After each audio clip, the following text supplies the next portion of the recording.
Ilya Merenzon here with us, the director of All Chess Agon and the main organizer of this event. Are you happy with the results of the event so far and how it went?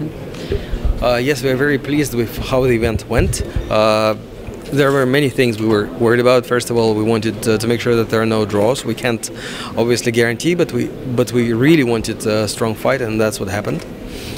So we're really happy with the format. And as you know, this Grand Prix series is new in terms of it's a Swiss style event. It's 9 days instead of 12, and there are more players than before. So we are really pleased with the result, and also that we were able to give a chance to more players to play.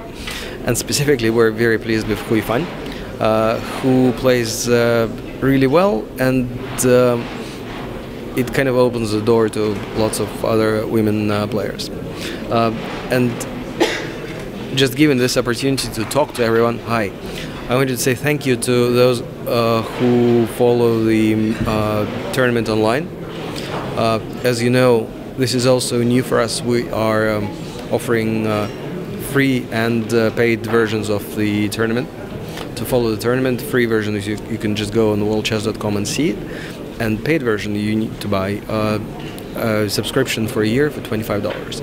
And we're very happy with how many people trusted us with this, and we're looking forward to bringing them more events. And so guys, expect more surprises from us. You'll get emails shortly. And also, I'm actually very happy that I'm standing right here, because we have our next tournament in Switzerland in July. And it's going to be actually quite exciting and definitive for some of the players who are taking part in the Grand Prix.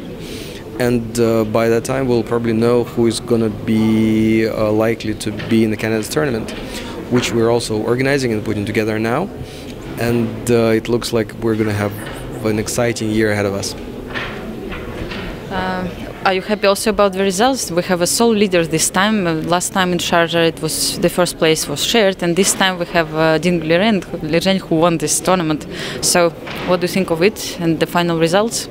Yeah, it's brilliant. I'm really happy that we have a final. First of all, we have only one gold medal over there, and we need to give it to one person. And second, I'm glad that the fight is definitive in a way. So yes, and there has never been a Chinese player in the Canada tournament, or at least in my time. So if it happens, it's going to be exciting. And we actually there is some news about it, because of Ding Liren and because of Hui Fan. We have a number of people from China who follow the tournament, and I can actually tell you now that the number of people who, compared to the previous tournament, is 20 times higher. So it's 2,000% higher, and we are experiencing lots of interest from China, not only from subscribers but also from the media. And if it happens that the Chinese player is in the candidates, we actually are expecting a huge blast of interest from China, and it's about time. Actually, today it's very crowded, and we had many spectators also the other days, and the VIP area was also full of people. What can you say about interest to chess in Moscow and the fact that we are here in the central place? Yeah, we actually are maybe 200 meters from the Kremlin, and it's good that there are people here. And but I personally think that it's so much more exciting to follow chess online, because you can actually talk to people, to chat to people. You can actually see the results, and here you have to be a little bit quiet. Even though we kind of balanced it out, still you had to be quiet and you couldn't use your phone. Moscow is a chess city, just like Berlin, just like London and New York. So I'm glad that people actually came, but I think it's really good for the players. And when I spoke with the players, they said, listen, we're really enjoying an atmosphere of where people recognize us, know who we are, can actually follow the games. So they kind of feel like rock stars here. So that's the reason we have it in Moscow. But you wouldn't be able to fit all the people who follow the matches online into the stadium. A giant stadium can only fit about 30,000 people, and this is peanuts based on number of people who follow the tournaments online. And the last question, of course, about the sponsors of the event. Are they happy also with the event? And okay, the agreement was signed just before the tournament, and what can you say about it? Yeah, I hope they're happy. Our job, one of our main jobs, is to convert sponsors who used to be in chess, like philanthropists, who just gave money almost for no reason. They just love the game. Into sponsors who are not only giving money but also demanding results. And there are specific KPIs, number of people who came to an event, number of people who follow the games online, a number of media coverage, photos, reach and stuff like that. So we're still measuring it. But based on the number of media who is here, you can't see it here, but trust me, there is lots of media.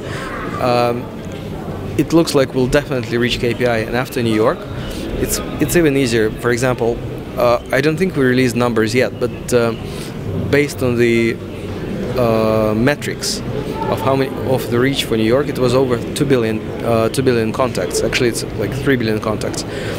It's not 3 billion people who saw it, but it's number of times somebody saw it, and it's in the billions.